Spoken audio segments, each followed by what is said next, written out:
Thank you so much for having me here. I'm so happy to be here with you today, and I appreciate you coming out on this gorgeous, suddenly summer day, when I'm sure you have lots of other things going on in your lives. And I'm really grateful to Michelle for the invitation, and for all of you for reading my work and spending time with my poems. I'm going to read some poems to start with from Elevated Threat Level, which just came out last September. And then I'll read you a few poems as well, translations from Oliverio Girondo, the avant-garde Argentine poet who I translated with Harris Feinsod. And then to close, I'll read you just a couple poems from a new project that I'm working on now. So I will start with a poem called Ortolans. And you might be familiar with this small bird, the ortolan, that is eaten whole, right? It's considered a delicacy. It is, let me get this right, it's legal to eat them, but not legal to buy or sell them. So this puts you in a sort of bind, right, in France. This is one of the things that François Mitterrand consumed in his last meal, his last feast before he died, which you'll hear in the poem. Ortolans. Speaking of blindness, the man told his one-eyed fiancée, "Have you heard about the ortolans? Fig peckers of yellowhammer descent, thumb-sized or tongue-sized. Kings used to catch them at summer's end, knife-blind them so that in darkness they would feast on millet, a break from beetles and seeds, until they grew from 1 ounce to 4. Drowned in Armagnac, plucked, placed in a saucepan, roasted, you eat them whole so that the head dangles between your lips. You crunch bones like hazelnuts underneath the linen napkin that you place over your head to create a scent tent, or so God won't see your shame. Proust paired them with sips of Yquem, a sauterne born of noble rot, grapes like ashes, picked in the nick of time, so honeysuckle turns to bitter finish. Mediterranean salt emerges as flight bursts in your mouth.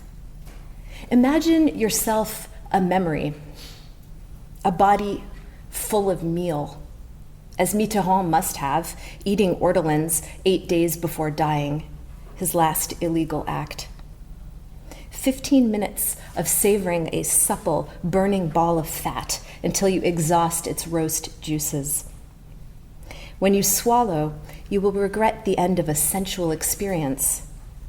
Just once, pay the price for this folly.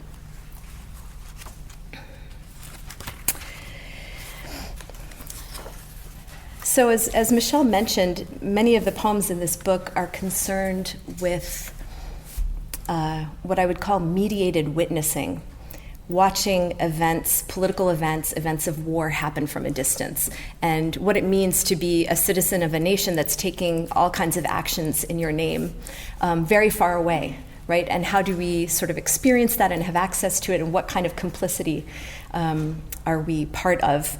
And it's also a book that thinks a lot about the safety of journalists, investigative journalists who are doing the hard work of finding out what's going on, and who are particularly at risk around the world, in countries around the world.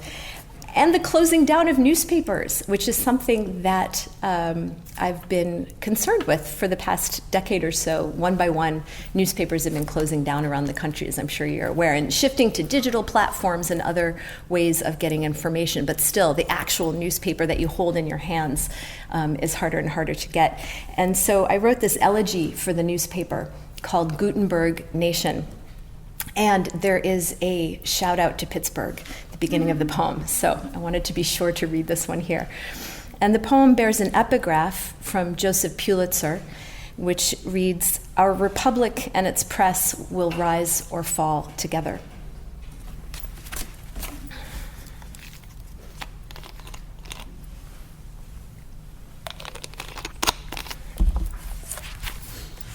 Gutenberg Nation. Pittsburgh Tribune Review, born 1811, died 2016. Ann Arbor News, born 1835, died 2009. Rocky Mountain News, Colorado's first newspaper, born 1859, died 2009. And I should say everything in this poem is true. Seattle Post-Intelligencer, the voice of the Northwest, born 1863, died 2009. Tucson Citizen, born 1870, died 2009. Kentucky Post, born 1883, died 2007. Rise or fall together. Cincinnati Post, born 1881, died 2007. Tampa Tribune, life printed daily, born 1893, died 2016. South Idaho Press, born 1904, died 2008. Rise or fall together. Albuquerque Tribune, born 1922, died 2008. Give light, and the people will find their own way. World's greatest newspaper. A fearless and wide-awake democratic newspaper. Covers Dixie like the dew. Liked by many, cussed by some, read by them all. A clean, newsy newspaper for the home. Fanning the flames of discontent. Open to all parties, but influenced by none. The oldest newspaper west of the Mississippi. The only newspaper in the world that gives a damn about Yarrington. The truth is always fair. The lively one with a mind of its own. The best paper, the brightest paper, the cheapest paper. Good paper, good ink, good work, prompt delivery. Discover what's in it for you. Monarch of the dailies. The world is governed too much. Our country is the world, our countrymen are mankind. Power is always stealing from the many to the few. If you don't want it printed, don't let it happen. And to follow along the same theme, I wrote a series of short poems that thread through the book, which are written in the form of a fait divers, which is the French form of a very short newspaper item. Félix Fénéon, at the end of the 19th century, sort of perfected the fait divers, getting a long, convoluted story into one short, tiny, run-on sentence. And so I gave myself the constraint of trying to do the same thing. And part of the reason that I thought of doing this was I noticed on December 23rd, 2009, 3 different stories in the newspaper on the same day of journalists being murdered in different places in the world. And I was thinking about that convergence on that one day. So there's a series of 6 of these throughout the book. I'll just read you 3 of them. December 23rd, 2009. A prominent opposition journalist in Kyrgyzstan, whose autocratic president had been courted by the United States as an ally for the war in Afghanistan, died Tuesday after being thrown last week from a 6th-floor window, his arms and legs bound with duct tape.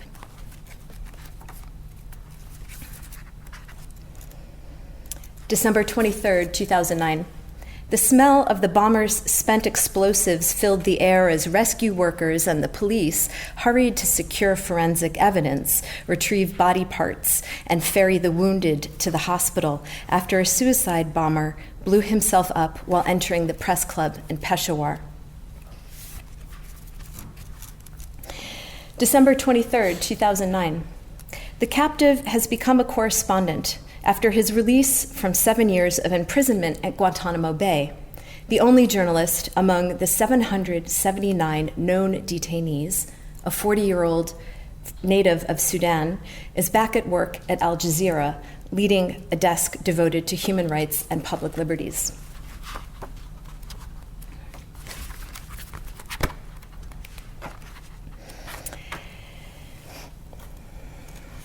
So the poem that opens the book is called In My Sight, Sister, and I think of it as very connected to the poems that I just read to you.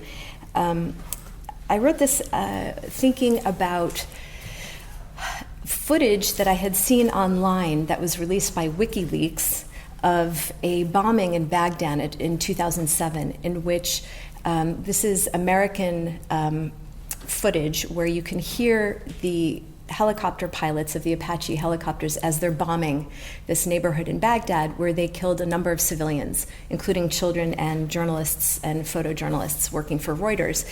And I was thinking about the the disturbing experience that I felt watching this on my laptop in my apartment, watching people being killed from this vantage point where you're sort of in the shooter's vantage point. That's what led to writing this poem. It's called In My Sights, Sister.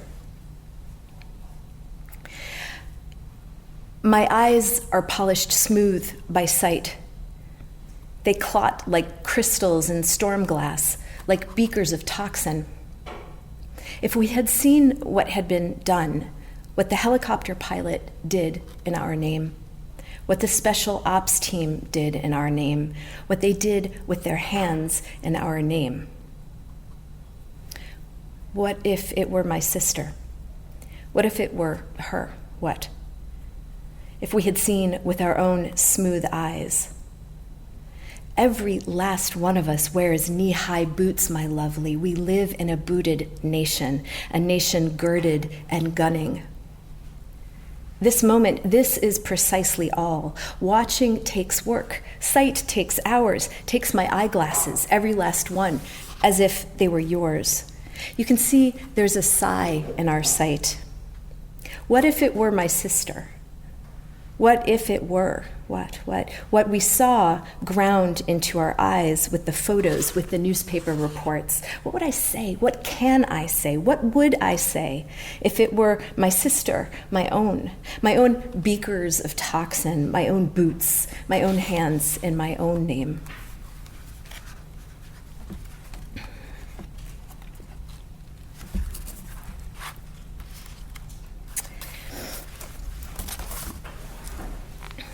The next poem is called Here Comes the Radioactive Plume. And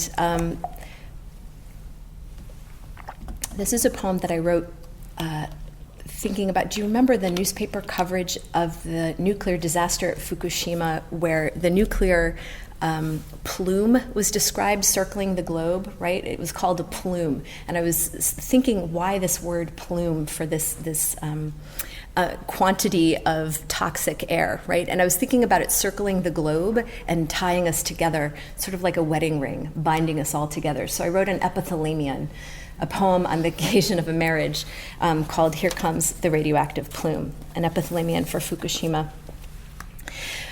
When iodine-131 and cesium-137 reached the East Coast after 11 days, the newspaper called it a plume, but let's call it a shank. A radioactive shank, a line of pots attached to a rope for catching crabs and whelks, dragged in shallow water. Or like the part of a harpoon between socket and mouth. A shank like a broom handle, a rake, a spade, an axe head, pipe stem, ladle handle, chimney tunnel, an alembic neck, a foot stalk, a shank like a joint of meat. Like the blank part of a screw bolt between thread and head, a mine shaft, a radioactive plume that tangs as a knife does or a chisel does, a tool that goes on tanging, an instrument that continues to sing, set your house in order, set your house in order. You might glimpse me between the willows, tracking the ox, dreaming of riding it home. A shank like a lug, a stud, an ear, between an oar's blade and its handle. Hook, net, remainder. Will you remember the short rope made of radioisotopes? A golf ball struck with the heel of a club, the part of a ring that encircles the finger. Which part of a ring does not encircle the finger? Or any appendage like tooth's fang, shoe's waist. If the whole universe is a fisherman's net, said the monk, and coughed. Let's call it a shank. Let's sign the marriage contract. Let's lift each other on our shoulders and circle round. Stem of a goblet, crushed. Side piece of a spur, crushed. You might see me in the far left corner, right here, trying to catch a catfish with a small gourd.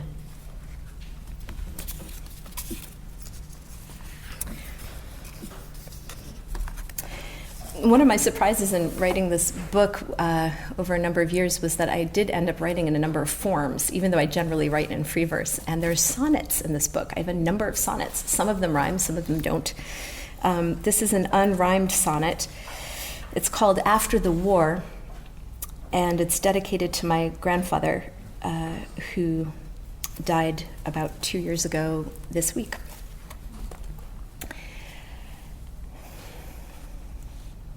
After the war. When he got to the farmhouse, he rifled through the cabinets, drawers, and cupboards, and his buddies did too. The place was abandoned, or so he thought, and his buddies did too. He tried to talk to people in town, and his buddies did too, but he was the only one whose Yiddish made it across into German. They took his meaning. He, in the farmhouse, took a camera and a gun. But his buddies, who knows? About the gun, it's also hard to say, but after the war, he took up photography. Why not? And shot beautiful women for years. Got pretty good at it, and how? Won prizes and engraved plates, put them in a drawer, forgot the war, forgot his buddies, forgot the women, forgot the drawer.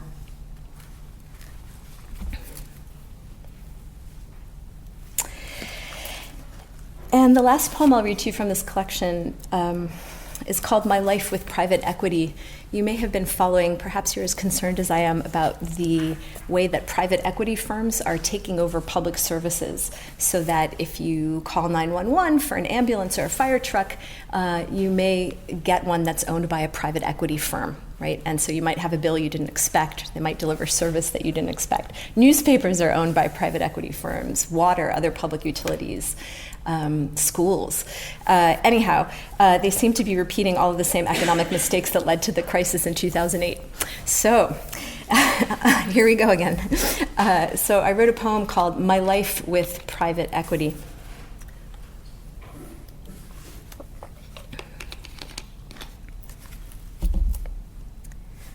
I wake up and stumble into the bathroom, tear off some toilet paper produced by a private equity firm. I pour a fresh glass of water provided by private equity.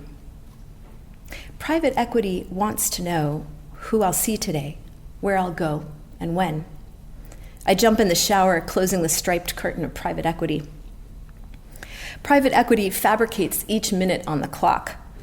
I realize it's time to pay my mortgage to a private equity firm that used to be called a corporate raider. Remember the 1980s when corporations used poison pills and golden parachutes to avoid golden handshakes? Back when Gordon Gekko said greed, for lack of a better word, is good. Behind my earlobes, I spritz a little ode to private equity. I apply my private equity eye makeup while private equity keeps a private eye on me in the mirror, and I swallow my morning private equity drugs, blow my nose into the soft tissue of private equity, which records my secretions, for lack of a better word. Private equity is charting my biostats. It wants to know my waking temperature. Private equity is tracking when I'll menstruate. I throw on a private equity scarf over my private equity clothing, zip up my coat courtesy of private equity, which wishes to test the pH balance of my sweat and measure my immune system. I confess to you, I know that tonight when I get home, private equity will be lounging on the couch waiting up for me. Private equity wants its own private dancer. Private equity wants me to take my top off. It's going to ask me to caress it, stroke it, pinch it. Private equity is ready for anything. Private equity wants in. It's gotten good and greedy. It's taught me to be voracious just the way it likes. And now private equity wants me to say it's sexy. Sexy, sexy business. Sexy equity. Sexy and all up in my private business, my privacy, its piracy. It wants me to just say it, and it wants me.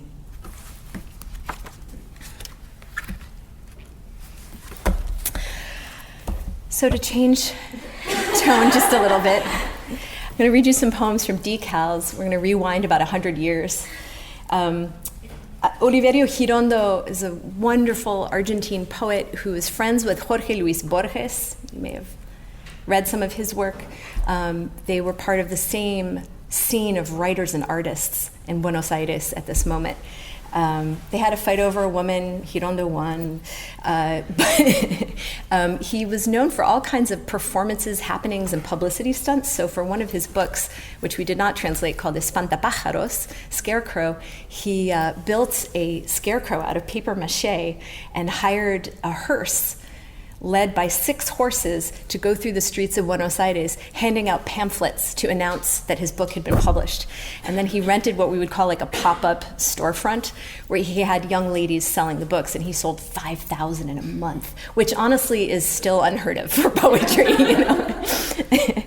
So this is, we translated his first 2 books from 1922 and 1925. The first one is called 20 Poems to be Read on a Streetcar. It's very urban. It's very much thinking about modernization. Electricity was new. Trains were new. Streetcars were new. And he wrote poems about the experience of crossing the street and dodging the streetcars. The second book is called Calcomania, or this is where the word decals come from. These are stickers that you might put on your luggage trunk to indicate all of the fabulous places that you've traveled, right? So it's a kind of public display of your middle and upper class status as someone who travels and gets to know all kinds of quote-unquote exotic places, right? So I translated this book with a friend of mine, a colleague of mine, Harris Feinsod. We had great fun doing this. It took many years. And I'm going to read just 3 poems to give you a taste, 2 very short poems from the first book. To give you a feel for this kind of urban grittiness and surreal, almost we would call it, surprises that the city has to offer to the casual pedestrian. Maybe I'll read this one in Spanish so that, yeah, okay. I'll read it in Spanish and then in English. Apunte callejero. En la terraza de un café hay una familia gris. Pasan unos senos viscos buscando una sonrisa sobre las mesas. El ruido de los automóviles destiñe las hojas de los árboles. En un 5º piso, alguien se crucifica al abrir de par en par una ventana. Pienso en dónde guardaré los kioscos, los faroles, los transeúntes que se me entran por las pupilas. Me siento tan lleno que tengo miedo de estallar. Necesitaría dejar algún lastre sobre la vereda. Al llegar a una esquina, mi sombra se separa de mí y de pronto se arroja entre las ruedas de un tranvía. Street note. A gray family sits on the cafe terrace. Cross-eyed breasts pass by, surveying the tables for a smile. The sound of motor cars blanches the tree leaves. On the 5th floor, someone is crucified, throwing the window wide open. I think about where I will store the kiosks, street lamps, passers-by that enter through my pupils. I feel so full, I fear I'll burst. I might need to drop some ballast on the walkway. When I arrive at a corner, my shadow separates from me and suddenly throws itself under the wheels of a streetcar. One of the exciting things about publishing this book was that we were able to include some watercolors that Girondo made. This is from the original 1922 edition. I don't know that you can see this very well, but it's somebody playing the bandoneon, which is like an accordion, but not an accordion, which is a key instrument of tango music, which comes from Argentina.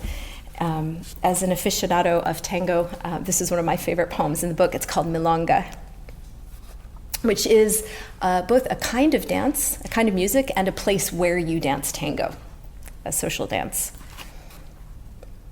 Milonga.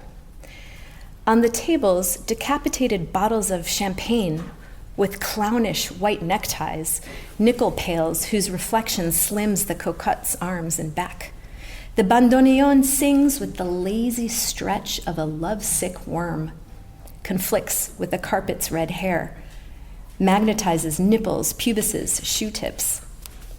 Males who bend in half with a ritual slice, head sunk between their shoulders, mugs inflated with crude words. Females with fidgety haunches, a little foam in their armpits, and over-oiled eyes. Suddenly, you hear glass breaking. The tables buck and give 4 kicks in the air. An enormous mirror collapses along with the columns and the people inside, while in a tide of arms and backs, punches flare like a burst of Bengal lights. Together with the watchman, Dawn enters dressed in violet. And then just one more from Hirondo. This is from the second book. It's called Express Train, and a lot of the poems from this book were written in places around Europe that he traveled to, and he would put at the end of the poem the place where he had written it, the place it was written about, and a date. And in this one, it says Spain, 1870, 1923, And part of what he's getting at there is how parts of Spain seemed really, really modernized and other parts didn't. And so the train is at once a sign of that modernization, but also its inefficiency and its slowness make it seem somehow belonging to 50 years ago. So, Express Train. The carriages slide over the frets of the tracks to sing on their 2 strings the landscape's grit. Fields of stone where vines shoot a menacing hand out of the earth. Nags who lead ascetic lives aiming to enter the bull ring. Haggard hogs gone mad who think they're Salome because their hams are so rosy. On the crest of the crag, dressed for First Communion, the villagers' houses kneel at the font of a church. They press together, they lift it as if it were a monstrance. They are anesthetized by siesta and the tintinnabulation of bells. At the risk that the trip will end for good, the locomotive propels the stones at 16 kilometers per hour, and when it can't go on any longer, it stops, panting. Sometimes it usually happens that a station is precisely there. Bells, whistles, shouts, and the engine driver who says goodbye to the station chief 7 times, and the parrot who's the only passenger to protest the 14-hour delay, and the girls who come to see the train pass because it's the only thing that comes to pass. Suddenly, the carriages slide over the frets of the tracks to sing on their 2 strings the landscape's grit. Fields of stone where vines shoot a menacing hand out of the earth. Nags who lead ascetic lives aiming to enter the bull ring. Haggard hogs gone mad who think they are Salome because their hams are rosy. In the first-class compartments, the seats screw springs into us and uncork our kidneys, while spiders practice their fireman exercises around the lamp that burns on the ceiling. At the risk that the trip will end for good, the locomotive propels the stones past at 16 kilometers per hour, and when it can't go on any longer, it stops, panting. Will we arrive at dawn or tomorrow evening? Through the grimy windows, dusk scares off flocks of shadows that creep out from the rocks while we go on burying ourselves in catacomb light. You can hear the song of women peeling stew vegetables for the day after tomorrow, the snore of soldiers, which assures us, without knowing why, that they've taken their boots off, the numbers of the lottery summary, which all the passengers learn by heart since they haven't found anything else to read at the newsstands. If we could have at least cozied an eye up to one of those pinholes in the sky. Bells, whistles, shouts, and the engine driver who says goodbye to the station chief 7 times, and the parrot who's the only passenger to protest the 27-hour delay, and the girl who comes to see the train pass because it's the only thing that comes to pass. Suddenly, the carriages slide over the frets of the tracks to sing on their 2 strings the landscape's grit. Hirondo. So I will finish by just reading 3 poems from a new project that I'm writing, a manuscript that's just about done. And I thought I would read this first one because it's May 1st, and it's International Labor Day, and which is a holiday that was begun because of riots in Chicago, where I live, in 1886, the Haymarket riots, as workers were protesting to try to get an 8-hour workday, which seems quite reasonable, right? So this is a poem that's dedicated to Dolores Huerta, who is a labor leader and civil rights activist who co-founded the United Farm Workers, with Cesar Chavez in the 60s and led the strike of the Delano grape workers in 1964 in California. And she's the one who actually coined, in case you were wondering, the phrase "si se puede," yes we can, which Obama then used later. And her name, Dolores Huerta, it occurred to me, could mean Garden of Sorrows. So this poem is called Garden of Sorrows. Dolores Huerta, we need you. You prepared the soil. We are planting a vegetable garden inside your name. Dolores Huerta, we, your sorrows, we know what you gave. Dolores, we will say. Dolores, you were not tall, but your voice was tall. Your voice, Dolores, it brought men and women out from the fields. You held portraits of the lost up to the faces of the senators. You held the skin of the poisoned and the limbless babies in the light of your voice. You insisted that birth defects are not just an occupational hazard. We watched you and saw that speaking up is an occupational hazard. You birthed 11 children and held up the farm workers. You told your children their birthright was a meaningful life. You gave megaphones to the poor in the light of your voice. Dolores Huerta, we know your name. Later, they called your children in to testify, for a woman can only be one thing, and being a good mother is not easy. You kept moving instead of sitting still. You kept speaking instead of staying silent. You gave megaphones to the poor in the light of your voice. Dolores Huerta, we know your name.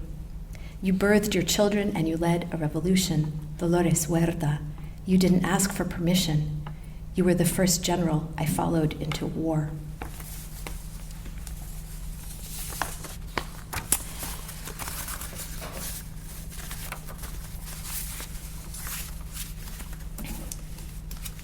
This new book has a series of poems called Corpse Pose.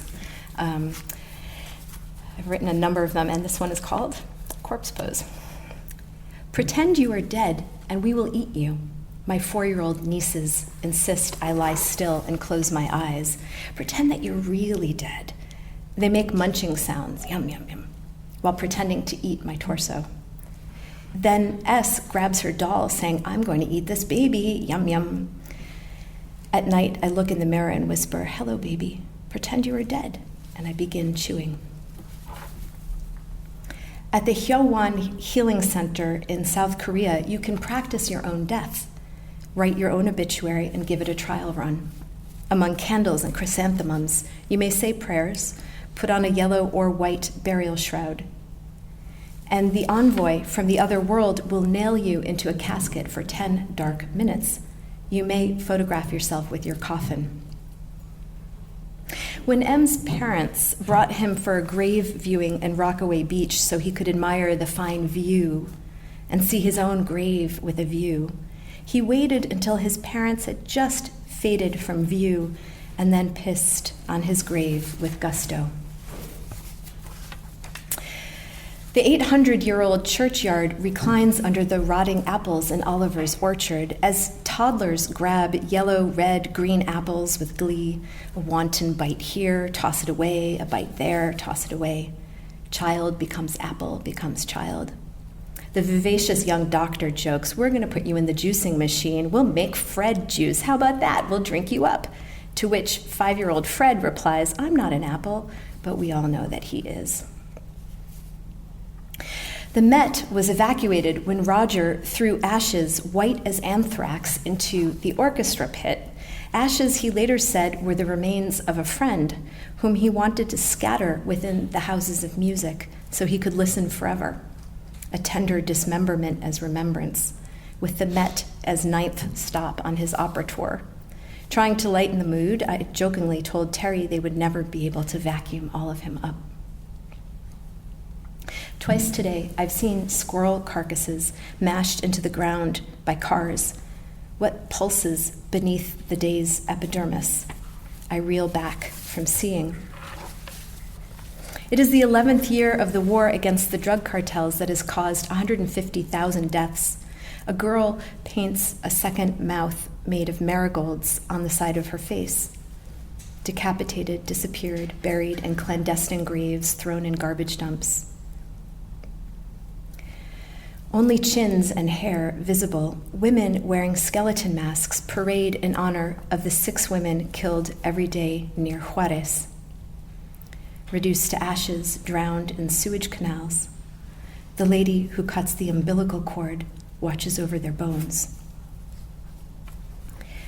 My 4-year-old nieces are playing with their dolls. Aunt Sophia falls off the 3rd-story balcony and says, "Ouch." She's taken to the hospital and receives new legs, new arms, new head. Aunt Sophia falls off the balcony again and falls off the balcony and falls off. Aunt Sophia falls off the balcony and the lady who cuts the umbilical cord watches over her bones.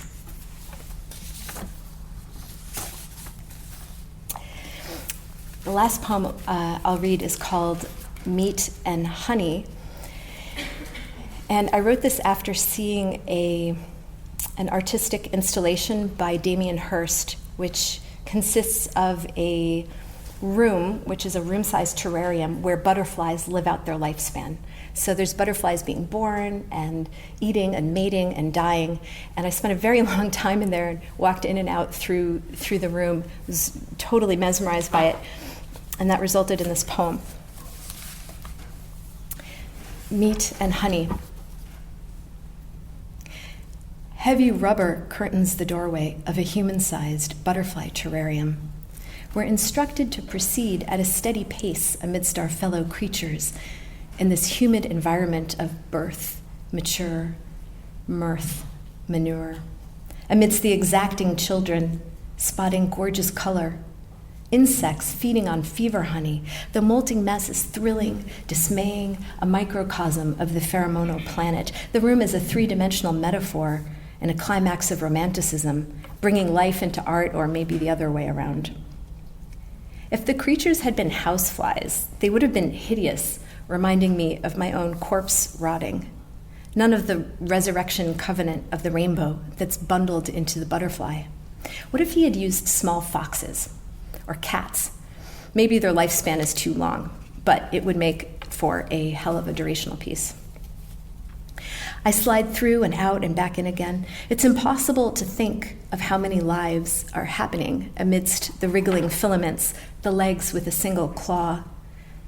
Impossible to think of those that have already happened and ended, those who are hungry, who are not at home, who are broken, who are falling right now.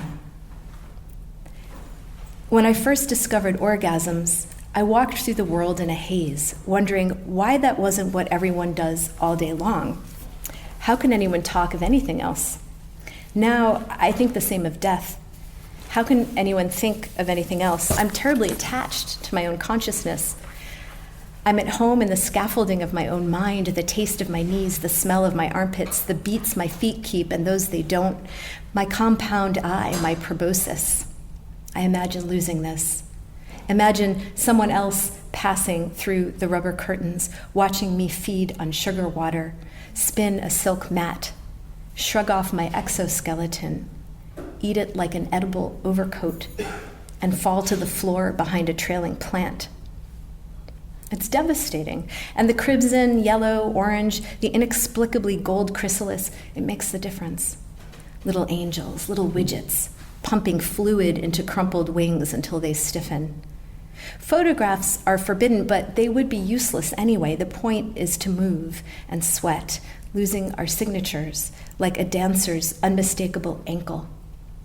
How she lifts a shoulder with curiosity as one might lift an eyebrow. My body inclines toward another. I sip the air with my tubular sucking organ. I am a question made of meat and honey. Thank you very much.